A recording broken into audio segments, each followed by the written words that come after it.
Un grand voyageur. C'est un grand voyageur. C'est un grand voyageur. Il a quel âge, ce petit garçon, dans le livre? Il a 5 ans. Il a 5 ans. C'est un petit de 5 ans. D'ailleurs, Naboo, en fait, c'est pas vraiment un personnage fictif. C'est vraiment un être de lumière qui existe et qui est sur Altaïr, sur la planète Altaïr,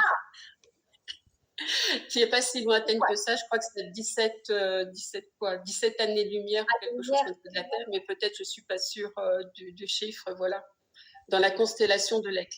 Donc, c'est vraiment un être avec qui je communique, enfin, qui m'envoie des informations, je communique et qui est... Alors, bien sûr, ce n'est pas un enfant, c'est un être, voilà, oui, qui existe vraiment. Ouais. Et d'ailleurs, les personnages aussi sont également pas des êtres fictifs, des personnages fictifs ou des animaux fictifs. Ils sont vraiment quelque part. Ils nous envoient des informations, ils sont présents d'ailleurs ici avec nous. Depuis ce matin, on est préparés pour ce soir et ils sont déjà présents avec nous à nous soutenir. Et, voilà. Ils nous soutiennent depuis le début du projet en fait. Ils sont là avec nous depuis le début. Ah oui, tout le temps. Tout le temps. Et même quand on fait un salon du livre, par exemple, ils sont présents aussi. Tout est là, tout est calibré, les vibrations sont présentes, sont présents.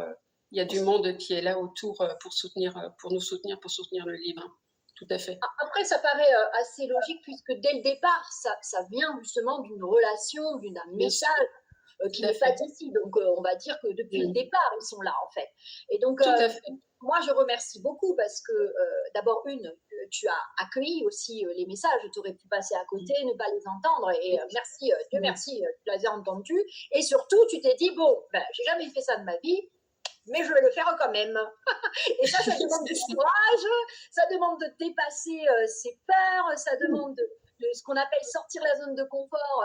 C'est-à-dire que, évidemment, ça remet quand même pas mal de choses en question. Et moi, je remercie ceux qui, en tout cas, t'ont inspiré à dire non, il faut le faire. Parce que, effectivement, les enfants ont beaucoup moins de problèmes avec les extraterrestres que les humains. Que les humains adultes, pardon. Et donc, du coup, ça me fait rire parce que ça va avancer à une telle vitesse dès qu'on va commencer à leur donner de la matière. Et en plus, c'est sérieux quand même ce que tu donnes. C'est pas tu vois, oui. C'est pas une vérité. C'est un vrai voyage par l'esprit. En plus, on lui montre que dans les rêves, l'enfant peut voyager, ce qui est le cas effectivement actuellement aujourd'hui de tout être humain, adulte ou enfant. Voilà, donc je veux dire, c'est tout à fait cohérent. C'est pas abracadabrant. Les livres sont très très bien structurés.